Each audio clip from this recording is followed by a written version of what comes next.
Hello, 1, 2, 3. Welcome to another session of Lectures by Lobezi. I am your host, Dr. Lobezi, and this is Modern World History. Today, we're going to be talking about World War I. Actually, we've been done talking about it, but today, we're going to talk about the end of the war. All right? But more specifically, we're going to talk about a couple of battles. The Battle of Tannenberg, the Battle of Gallipoli, another battle called Caporetto, and then the second Battle of the Marne River. We're going to talk about the effect that total war, what it was and what effect it had on the countries, and what were some of the features like propaganda and what else did they have? Censorship, things like that. And then we're going to talk about why the good US of A got involved in the war, and then eventually what caused the war to come to a close. So, that's what we're going to talk about. So I'm going to proceed. All right, so when we last talked about the war, we was talking about the Western Front. That's this area right here. Along northeastern France and parts of Belgium, okay? And we talked about the no man's land and the stalemate that existed and the terrible death that was the result of the modern weaponry, especially what? The machine gun, right? And how their frontal assaults really didn't make much sense when going against machine gun fire, all right? So that's kind of where we left things, but the war has many fronts, and so today, right now, we're going to talk about the Eastern Front, and that's over here in Russia. Okay, well, right here, the Battle of Tannenberg, which is the battle that I mentioned earlier that we're going to have to know the significance of.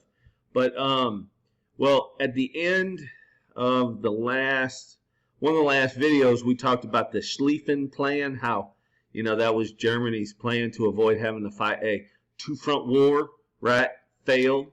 And that meant that within the 6-week time frame that the Russian military had fully mobilized its forces, and they was attacking all along here, along the Eastern Front, into Austria and even into parts of Eastern Germany, which they call Prussia, okay?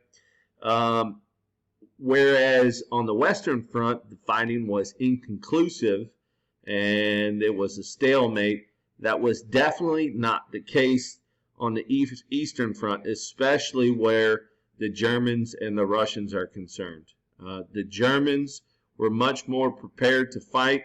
They had a much larger army, more well-trained, and better supplied. And that's because they were an industrialized giant.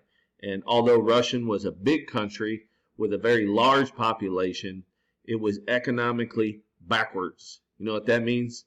That means that they was not industrialized. So a lot of their soldiers didn't have weapons to go off to fight in. So that being the case, the Battle of Tannenberg is a battle that the Russians are terribly defeated in. And the battle sort of symbolizes the rise of this here fellow right here with this funny little hat. His name is Erich Ludendorff, and he is going to be a prominent general during the war. It was his leadership and this other guy whose name is Paul von Hindenburg. They led the forces that captured hundreds of thousands of Russians, and there were some battles that sort of followed after the Battle of Tannenberg, and in all, 2.5 million Russians casualties, including 1 million dead. Okay, and there you see a whole bunch of Russians, giving up because they got no weapons to fight with. But anyway, so the Russians really aren't going to be much of an issue when it comes to the Germans, and mostly for the Austrians as well. And the only reason why the Austrians can defeat the Russians is it's because of the Germans. They got the Germans on their side. Okay. So anyway, I want to talk about another front, and this one is down there in the Mediterranean and Black Sea. All right. In fact, it is the area that sort of divides those two bodies of water. And the Ottoman Empire is in possession of what's known as the Bosporus Straits, okay, where the city of Istanbul, which used to be Constantinople, before, well, long time ago in the 1450s, it fell. It used to be the Byzantine Empire, and that capital city was Constantinople. And when it collapsed to the Ottoman, they changed the name to Istanbul. But anyway, that city kind of sits right there as sort of like a trade post, and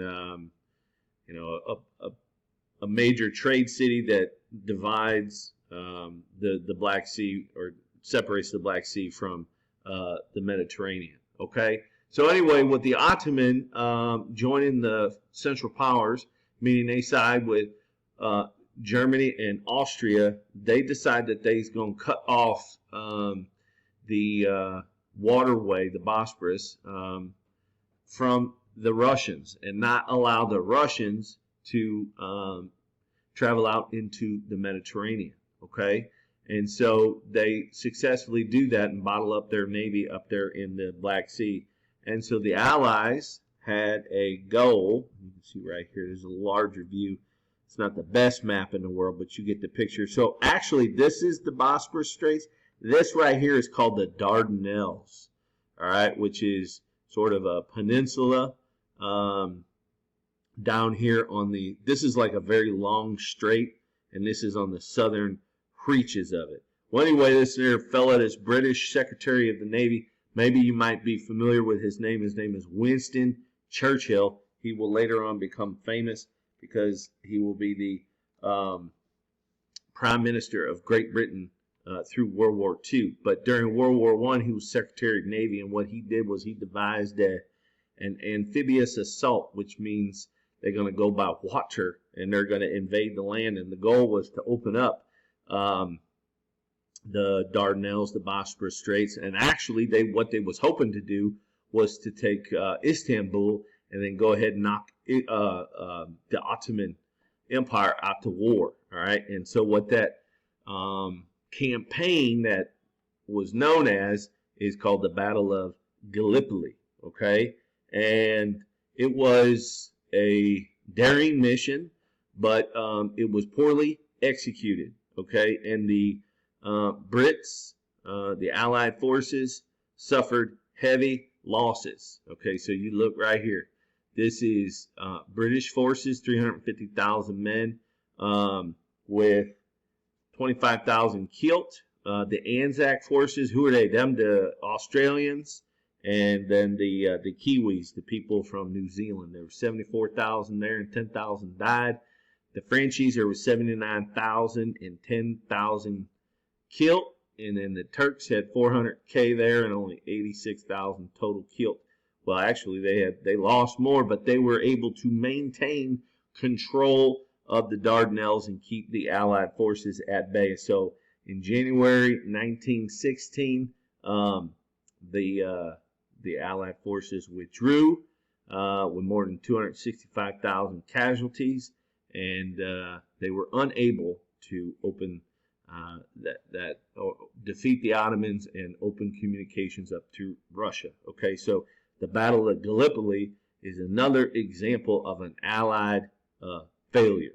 Okay, so we got the first one was the Battle of Tannenberg, and now we got the Battle of Gallipoli, and things ain't going so well for the Allied forces. Okay, so here's another area that we want to talk about, and it's called the Caucasus Mountains right here.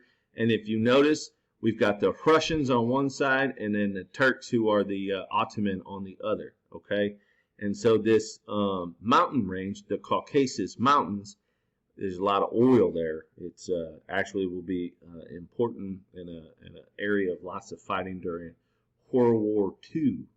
The Battle of Stalingrad won't be too far from there. But anyway, So this is sort of the dividing line between the Russians and the Turks. So one of the things that the Turks did was when I say the Turks, I mean the Ottoman, they attacked along the Caucasus Mountains against the Russians when they got involved in the war on the side of the Central Powers, along with Germany and Austria-Hungary. You know what I'm saying?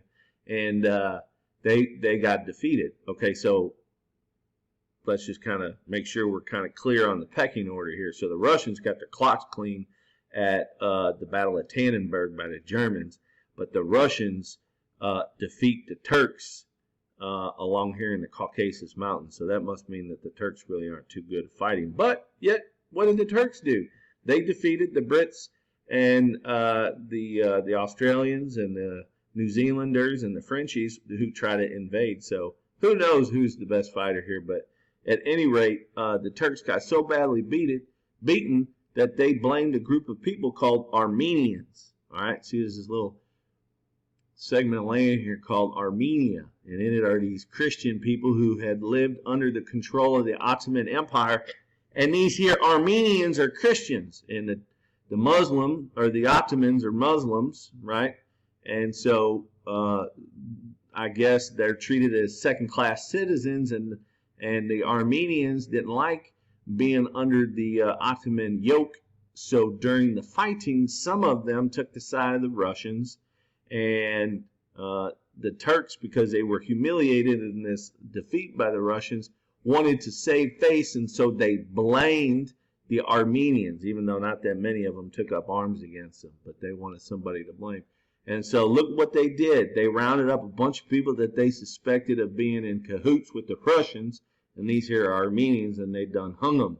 Okay, and that right here is a mass grave, and there's a bunch of children in there too. So there's some terrible atrocities that are going to be committed against the Armenians by the Ottomans. Okay, so much so that the term genocide is going to be used to describe that. Now I want you to understand that the term genocide is a new word. Okay, this word genocide did not exist before the 20th century, and actually the word was used to describe what the Germans had done to those poor Jewish people during the Holocaust. But the feller who came up with the term said it was altogether right to use that term to describe what the Ottomans had done to the Armenians, and that is genocide. And what is genocide? It's the systematic execution of a group of people, typically like an ethnic group, okay? And so what they did was they killed a bunch of them, outright executed them, and then the rest of them, they marched them under terrible conditions, not giving them food, water, or health, medicine rather, and thousands upon thousands died, and then they ended up in a concentration camp in the Syrian desert. So of the 2 million that lived in this area, we'll just call it Armenia, 1.5 million of them died. Okay, and so even today, the Turkish government, because the Ottomans no longer exist, the Turkish government has denied that anything like this took place. Okay, they say it's an exaggeration. They say something happened, but not genocide. But I've researched it, and I feel quite comfortable using the term genocide to describe what happened to those poor Armenian people. All right, so now we're going to talk about the Battle of Caporetto. All right, Coke Zero. You know what I say about Coke Zero, don't you? It's the nectar of the gods. Just can't drink too many of them. This is my first one of the day, so I'm kind of excited. But anyway, we're going to talk about Italy and how they were drawn into the war. Well, initially, if you recall, they used to be part of the Triple Alliance. That meant that they were on the sides of the Germans and the Austrians. But once the fighting began, the Allied powers, that means the French, the Brits, and the Russians, sort of convinced the Italians to join sides with them and abandon the Germans and the Austrians. And how'd they do that? Well, they promised them land, okay? They promised them land. So here's Italy, a map. Let's go back. Getting excited. All right. This is Italy prior to World War I. Okay, so it's been unified. That happened back in the 1860s.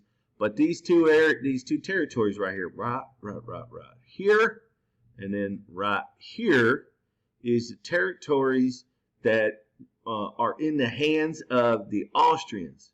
But to the Italians, they're interested in this land because there's Italians that live in this area called Trentino, and then Trieste, and then all down here, they call it the Dalmatian coast, okay? Because of all the Dalmatian dogs that live there. No, I don't really know, but I know that there's some Italians that live there. And so what the Allied powers did was they said, if you come in on our side and we defeat the evil Central Powers, then we're going to go ahead and give you some of this land, okay? And so that was enough to convince the Italians to declare war against the Austrians, and then later on they declare war on the Germans. That's good. I just can't get enough of it. All right. Anyway, so we got this here thing called the Battle of Caporetto. So what do we need to know about it? Well, previously there was about like 11 battles all along this river. Okay, this river right here is called the Isonzo River. All right, and you got the Italians on one side, and then you got the Austrians on the other. And they fought 11, all for a period from June 1915 to September 1917. So for over 2 years they've been fighting. And so the battle and the fighting has been inconclusive. You want to know why? Because neither of them are very good. You want to know why? Because they too are economically backwards. And what does that mean? If a country's economically backwards, it means that they're not industrialized. And so if you're not industrialized, it sure is hard to make enough weapons for your soldiers to fight. Okay? And so both the Italians and the Austrians were not industrialized very much. And so they lacked supplies and weapons. All right. So anyway, the Germans got kind of tired of watching the Austrians fumble this up, so they decided that they was going to enter in on the Austrians' behalf and attack at Caporetto, and that's exactly what happened. So in October of 1917, they smashed through, trapped a bunch of Italians, take them prisoners, 270,000, forcing the Italians to run for the hills and cry for mama. Okay, and in this case, mama were the British and the French who came in and helped prevent and push back the Germans and the Austrians, so that the city of Venice, which is right down here, was saved. Okay, so this is the extent of the German advance. All right, and then they get pushed back. All right, so anyway, that was a humiliating loss for the Italians. And so we got the Gallipoli, we got the Tannenberg, and now we got Caporetto, and all three of those are failures, okay, for the Allied powers. So things are not looking very good, okay? Things are not looking very good at all. All right. So let's talk about one little bright spot, though. Okay. Well, actually, there's a couple, but here's one. Okay. So down there in the Middle East, that's where the Ottoman Empire is. There was a problem that had been brewing. Now, I don't know if you all recall this, but when we started talking about the Ottomans at the beginning of the war, we called them the sick man of Europe, okay, because they were sort of a receding power. And that's, when Serbia was able to gain their independence, and then later the territory known as Bosnia and Herzegovina. Anyway, there was a whole group of, so who are the Ottomans? They're Turks, okay? So they're not, they're Muslims, okay, but they're not Arabs, all right? They're Turks. And so the Ottoman Empire controls a lot of territory. If I go ahead. I can show you this map right here. This is the Ottoman Empire. Right down through this area are a lot of people who are Arabs, okay? And so they speak Arabic. And although they're of the same religion, they're not of the same ethnic group. And so a lot of these people, these Arabs, wanted their independence from the Ottoman Empire, okay? And so they're going to find that this here fella, Hussein ibn Ali, sort of was an important figure in the Ottoman government. He led a revolt, okay? And so he is a significant figure, all right? But he would not have had success had it not been for this fella who is dressed himself like an Arab, and his name is T.E. Lawrence. And he was an instructor at the University of, I don't know if it was Alexandria or Cairo, but anyway, he was sort of an expert on Arabic language and culture. And so what he did was he promised that if they would continue fighting on the side of the British, that they would help each other and hopefully help them gain their independence. And of course, the Brits want the Ottomans knocked out of the war, okay? And so what proceeded was what is known as a guerrilla warfare campaign, where they bombed a bunch of these railroads of the Ottomans, okay, coming from Istanbul, going down there through Damascus and the like, okay? And so they caused all kinds of mishaps for the Ottomans and badly weakened them and damaged them as a fighting power, okay? So that's one of the bright spots that the Allies had. Another one was the fact that the British Navy had blockaded Germany, okay? And they weren't letting any supplies from any neutral countries or even German allies to get in, and that included food, okay? And so because of that, historians estimate that throughout the course of World War I, 750,000 German civilians starved to death due to the British naval blockade. Y'all got that? So you can sort of consider that a successful part of the, that the success that the Allies had fighting the war. Okay, so here's a new word that we need to be familiar with. It's called total war. All right?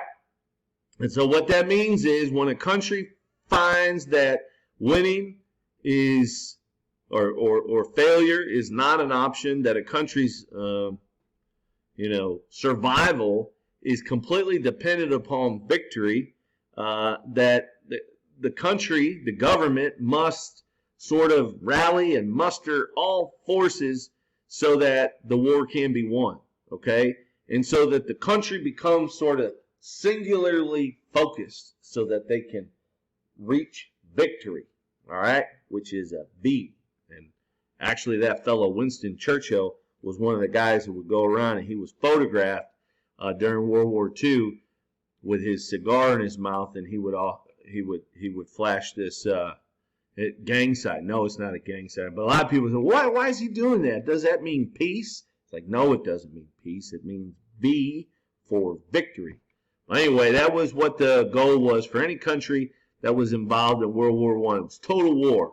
All right, and so that means all resources are going to be, directed towards the front. They're going to make sure that soldiers get everything that they need as far as supplies and weapons are concerned, and that the governments are going to take control over the economy and make sure that happens.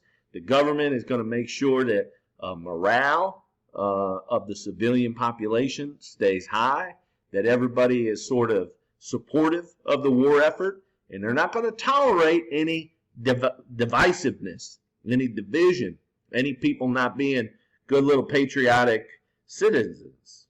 Does that make sense? All right, so these are some of the things that the governments did. All right, they had what was called universal military conscription, which is the draft. Okay, so Britain was the only country that didn't do that. but the other countries did. All right, and so they imposed a draft and made sure that millions of soldiers signed up, and so they had plenty of soldiers to fight. Governments raised taxes and borrowed huge amounts of money to pay for the cost of the war. What else they do? They did all kinds of things. Let's move on. They rationed food and other products so that they can make sure that they could send enough to the front. All right, and here is a little slogan here, probably found in some kind of newspaper.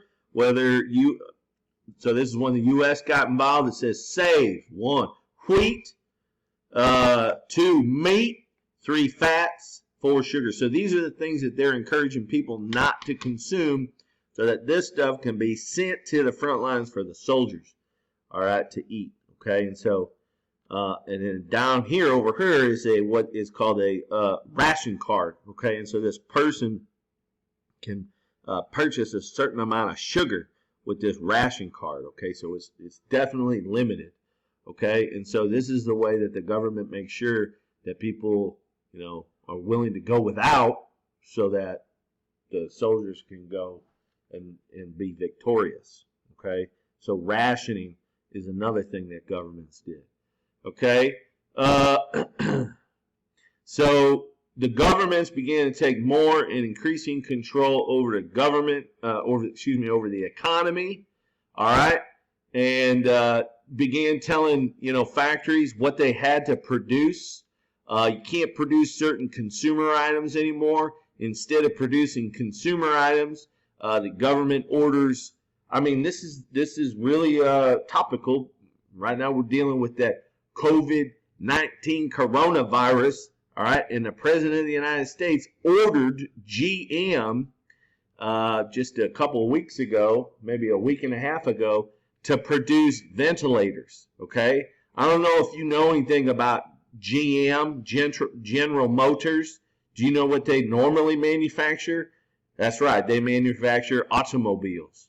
Okay, and so the president of the United States, Trump, said, y'all need to produce ventilators because we got all these sick people in the hospitals who are having labored breathing. All right, so that was an example of, and this is a power that the president has, that the Congress has given him back during World War I, and he simply activated that power. And it's only in like emergency situations where the president has power to do that. But anyway, people were ordered to stop manufacturing certain consumer items like automobiles and produce weapons or supplies for the war. Okay, so one of the things that the governments did was they wanted to make sure that people weren't getting sad and feeling as if the war was hopeless or victory wasn't achievable, and they wanted to prevent that from happening. So they began to censor the news, the media, all right, make sure that the stories that they were telling were happy or exaggerated the success. Okay, so censorship was something that the governments also did. And then what we see is laws passed against people who speak out. So we have, in democratic countries, the United States, Great Britain, even in France, there are strong traditions of liberties, civil liberties, and that means one of the examples of civil liberties is the right to express yourself, freedom of speech. Okay, well, in this particular situation, the government passed laws that prevented people from speaking out publicly against the war or criticizing the government. Okay, and if you did that publicly, you could be arrested because you would be in violation of sedition laws. And another thing that the countries did was that they hired artists to come up with real fancy campaigns, to encourage people to do certain things. And we call this an example of propaganda. All right? And so I have a whole bunch of propaganda posters that we can look at. We'll look at maybe not all of them, but they'll be on here so you can see. But this here is where Canada is encouraging, through this, painting or drawing of these ladies who are plowing the field by themselves. I would assume because the man's not there. and also because the horse, they probably needed the horse on the on the battlefield. All right, and so these women are doing their patriotic duty. And what could you do to help save Canada? Well, you could buy victory bonds. All right, so this is an example of propaganda. Propaganda was designed to get people to do a specific thing or to think a certain thing. And another example of propaganda was used to vilify or demonize the enemy. Okay, so make the enemy look like that they're the bad guys. All right, and so one of the ways in which they did that was with the Germans. When the Germans invaded early on in the war, they invaded Belgium. There was stories of rape and some of innocent girls and women by the German soldiers, and then also some of the Belgians who had maybe taken up arms alongside the British to defend against the German, and this is right at the beginning of the war, like in the first month, that there were cases and instances of where people were executed by the Germans. And so the rape of Belgium is what it was called. For a long time, people thought that this was just grossly exaggerated, but now they look back at it a little bit more, and they said no, in fact, a lot of the stories of what the Germans did, what we would classify as atrocities, that's when you victimize a civilian population. A lot of those are true. Okay, so what better way to encourage people to fight than scare them about the enemy and make them think that the enemy is sort of inhuman or subhuman or something like that. All right.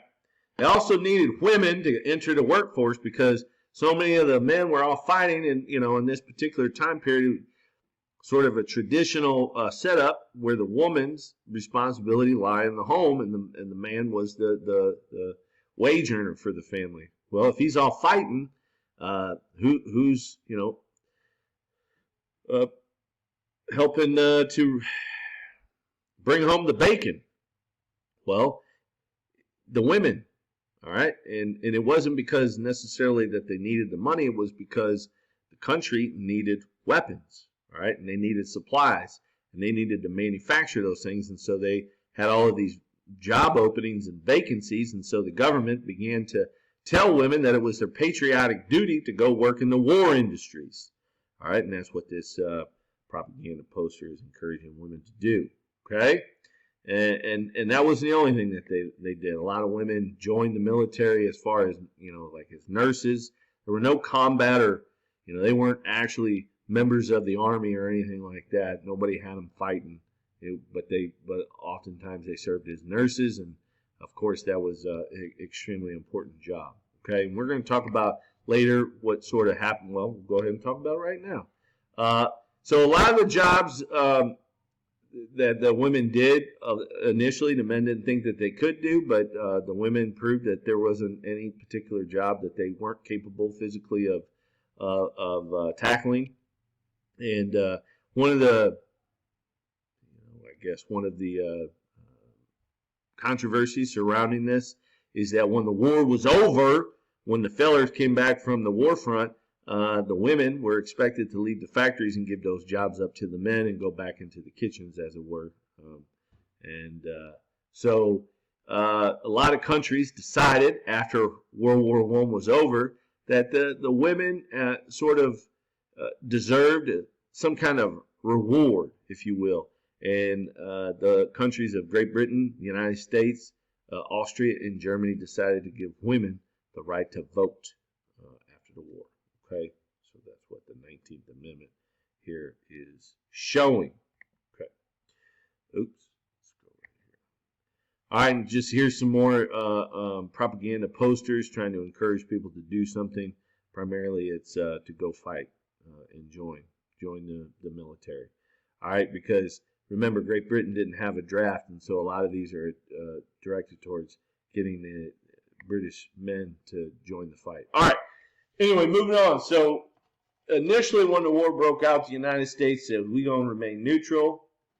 We're not going to get involved in some kind of crazy war some 3,000 miles away from our eastern shores. And why would they? The United States up until that point had a long history of being neutral. Okay, they weren't interested in fighting in wars, and that goes back to President George Washington.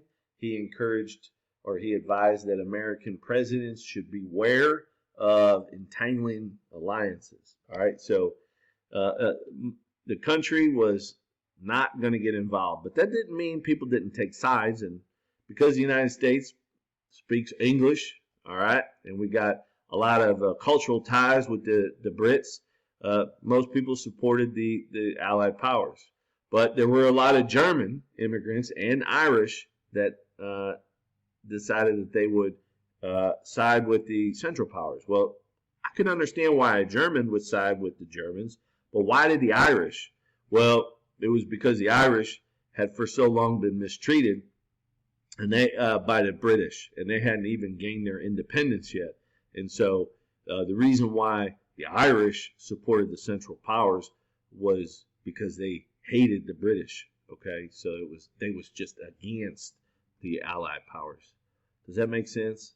No, probably not. But anyway, okay. So here, yeah, I was talking about this earlier. This was so this is a blockade, or no, what you call it,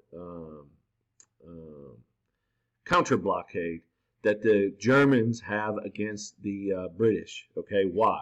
Well, what did I say? I said that the British Navy had blockaded the German coast, so no food, no supplies from anyone, even the Americans. We were doing business with the Germans. We were doing business with the Brits. And they said, the Brits said, nope, any ship that's heading to Germany is going to be turned back. And if it disobeys, we're going to sink it. All right. And so the Germans were upset about that because they needed, I guess, food from other people, but the Brits weren't letting it in. Does that make sense? All right. So what they decided to do was utilize this new vessel that they had in their navy, and it was called a submarine, or as they referred to it as an Unterseeboot, which is German for submarine. Okay, and they referred to them as U-boats for short, the U-boats. Okay, so they established a blockade, a counter blockade around Great Britain. So that meant any ship that came into British waters that was heading to Great Britain would be sunk on sight without warning. Okay, and that is what happens to this ship, the Titanic. No, not the Titanic. The Titanic was sunk by a alien. An alien came down and shot it. But no, this is not the Titanic. This is the Lusitania. The Lusitania was sunk by a U-boat. Okay, so they slammed 2 torpedoes in the side of the ship, and it sunk in just a short amount of time, killing 1,200 people, including 128 Americans. All right. So this was a vessel that was a civilian ship, okay? And so the way the press depicted the story was as if the Germans had purposely targeted a civilian ship because they's a bunch of animals, right? They're a bunch of barbarians, inhuman, right? That they just want to, kill innocent civilians. Well, that wasn't really the truth. The truth of the matter was that on board this ship, way down in the cargo hold, was a bunch of weapons. All right, and these weapons were being shipped from the United States to Great Britain, to I believe it was Liverpool. Anyway, and so the Brits were trying to use this ship, thinking that the Germans wouldn't sink it because it's got all of these civilians on board, right? They were sort of kind of daring the Germans to do it. Well, the Germans said, we're going to do it. And they did, and it did not make them look good. All right, so the Americans were outraged. The American president, whose name was Woodrow Wilson, he threatened to end diplomatic relations with Germany if they continued doing this foolishness. All right, and that sort of scared the Germans, and then they came up with something called the Sussex Pledge, which said, okay, well, we won't sink ships without giving them a warning first, and then kind of give them an opportunity to get all their passengers into lifeboats so that nobody drowns. Okay, but they continue shipping or sinking a bunch of ships. All right, supply ships that were headed. Let me go back just for a second, because on the study guide there's a question. They went so far. The British government went so far. Right up here it says that they published warnings in American newspapers, warning Americans not to get on any ships going to Great Britain because they were entering into a war zone. All right, and that they should travel they're kind of taking their lives in their own hands by getting on a boat going through a war zone, because there's a state of war, right? And they could be hurt or killed, and so they're really taking their lives in their own hands. Okay, so the Germans did go to great lengths to try to prevent this from happening. All right, so just got to make sure that everybody understands both sides of the argument.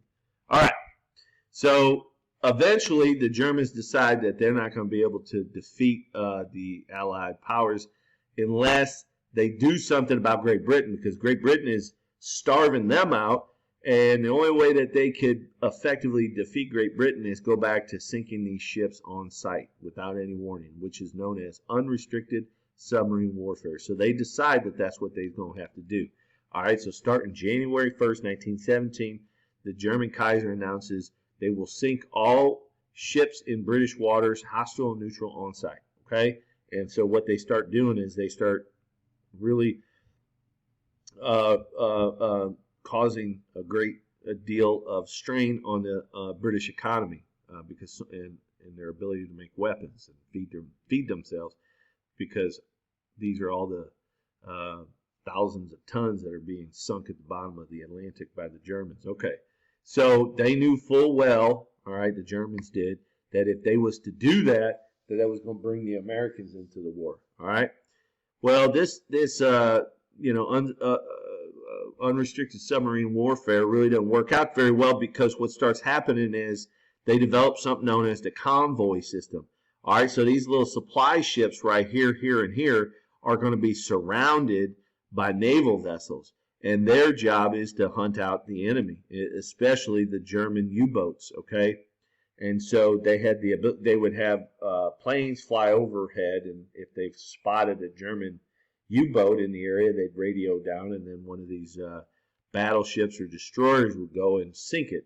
Okay, and they'd use something called depth charges, and there are these bombs that go sink down at the bottom, and they set it to a certain depth, and when it hits a certain depth, boom. Okay, and they were designed to destroy the German U-boats. And then they also had something. It's not sonar, but it was called hydrophones. I don't really know the difference in the technology, but this is how they could listen and hear underwater and get an idea of exactly where those U-boats were. Okay, and so they were pretty effective at eliminating the threat of the German U-boats. Okay, so anyway, this is something that is what directly brings the United States into the war right here. This is sort of the final straw. Okay, so like I said, January 1st, 1917, the Germans decided that they was going to start with the unrestricted submarine warfare. And like I also said, they knew that the Americans was going to get involved, and they wanted to prevent that from happening, right? Because they don't need to fight themselves an additional enemy, right? They want to keep the Americans out of the war as long as possible. All right, so this is what happens. Okay, so the foreign minister, his name was Arthur Zimmerman, German foreign minister. He goes ahead and he sends a coded telegram, okay, to this German official in Mexico City. And he instructs him that he is to go to the Mexican government, and he is to propose an alliance between Mexico and Germany. All right. And the purpose of that alliance is if the United States declares war on Germany, okay, that then Mexico is to declare war on the United States and attack the United States along the southern border, okay? Now, the thinking there is that if the Americans get attacked on their southern border, they sure not going to send troops to go fight over in Europe against the Germans, that they going to stay home, right? And they're going to fight along their southern border, okay? And so to sort of sweeten the deal, to try to get and see, this is a German soldier talking to a Mexican here, and he's kind of whispering in his ear, hey, come on and be on our side. And what he's promising him is that if they help the Germans against the Americans, they're going to help them get back some territory that they lost 50 years prior, well, more than 50 years in the Mexican-American War in 1848. They lost New Mexico, Texas, Arizona, and they forgot to include another big territory called California. But anyway, that wasn't included in the note. But the Brits were listening, right? They were listening, and they got this coded telegram coming through, right, through Morse code. And what they figured out was, because they were pretty good at the math, I guess, and decoding messages, they broke the code and then they printed it in a newspaper and printed it and sent it to the United States. And so the American press is seeing that the Germans are trying to get the Mexicans to declare war on them. And they are not going to take that line down. So all the Americans are calling for war. And that's exactly what happens. All right, President Woodrow Wilson goes before Congress and he says, I want a declaration of war against Germany. And they voted on it and they gave it to him. All right, and so that's what brought the United States into war. We're almost done. All right, here's the smaller topic. This will be dealt with at a later time, if at all, and it's called the Russian Revolution, also known as the Bolshevik Revolution. Got to be careful when you say that because it almost sounds like you saying something dirty. The Bolshevik Revolution. Anyway, the Bolsheviks were a bunch of radicals led by this here baldy guy. His name was Vladimir Lenin. And what he did was he successfully overthrew, well, he didn't overthrow the Tsar. The Tsar had stepped down because the war was going so poorly for Russia, and that there was a new temporary government that took over. And so Vladimir Lenin and his radical followers, known as Bolsheviks, they overthrew that provisional government, okay? And then Russia becomes a communist state. And one of the first things that they do is that they pulls itself out of the war, and then they make peace with the Germans, okay? And that was known as the Treaty of Brest-Litovsk. And so this is all this territory that belongs to Russia that they had to give up. Well, it's only going to be for a short time because the Americans are going to turn the tide of the war here pretty quickly. But the Treaty of Brest-Litovsk shows Russia losing all this territory. But they make peace with the Germans and they stop fighting. And so that is good news for the Germans, and that means that they now can focus all of their energies on defeating the French in the Western Front, right? Okay, so that's what they do is they start transporting all their troops on the Eastern Front, and they're bringing them all to the Western Front, okay? And they come up with an idea, and by this time, all right, so this here is the Kaiser. This is the Kaiser. I think that's Paul von Hindenburg, and that's Erich Ludendorff, Kaiser Wilhelm II, right? So anyway, they're looking at some battle plans, and they decided that it would be best to plan what was known as a spring offensive. So they're going to have one major attack against the Western Front to try to break the back of the French, defeat them, and it starts in the spring of 1918, and they have initially a lot of success. But then the Americans start showing up, and because the Americans are fresh, not demoralized like everybody else has been slogging it out for 4 long years along the Western Front, you know, the Americans are fresh, eager to fight, they have high morale, and so the spring offensive fails, okay? So we symbolize that at the Second Battle of the Marne, okay? So the Allies stop the German advance and they counterattack. And so then they begin pushing the Germans all the way back out of France and into Belgium, okay? And so right here is what is known as the Armistice Line, November 11, 1918. We'll talk about that in just a second, all right? But things are going so poorly that the German Kaiser is forced to sort of give up his throne. He abdicates, he resigns, and he flees to the Netherlands. A new government is formulated, and this new government is instructed by the military that the war is unwinnable, that they have sort of exhausted all of their resources, and things are not going good because the Ottomans pull out, and the Austrians pull out, the Bulgarians pull out, and so Germany is left sort of, you know, the only one fighting, and without any support from anybody else. They can't continue to fight. And so they're the new government, what's known as the Weimar Republic. We'll talk more about that in a later section. But they're instructed that it would be in their best interest to go ahead and cease fire.